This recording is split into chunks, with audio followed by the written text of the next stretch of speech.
అందరికీ నమస్కారం. నా పేరు గణేష్ బోనం. ప్రజాస్వామ్యంలో పత్రికలు ప్రజల పక్షాన ఉంటూ వారి సమస్యల్ని ప్రభుత్వాలకి తెలియజేస్తూ ప్రతిపక్ష పాత్ర పోషిస్తుంటాయి. అలాంటి పత్రికలని ప్రభుత్వాలు ఎప్పుడూ గౌరవిస్తూ ఉంటాయి. కానీ ప్రస్తుత పరిస్థితులు అందుకు భిన్నంగా కనిపిస్తున్నాయి.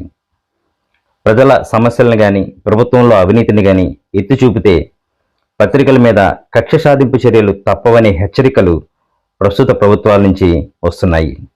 ఇది ప్రజాస్వామ్యానికి, పత్రికా స్వేచ్ఛకి గొడ్డలి పెట్టుగా ప్రతి ఒక్క జర్నలిస్టు అలాగే సామాన్య ప్రజలు భావించాల్సిన అవసరం ఎంతైనా ఉంది.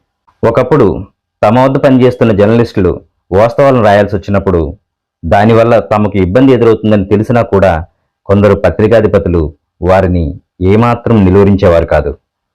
కానీ ప్రస్తుత రోజుల్లో మా మీద ఏ నెగిటివ్ వార్త రాసినా మీ మీద కేసులు పెడతాం, జైళ్లలో వేస్తామంటూ పాలకులు బెదిరిస్తున్నారు.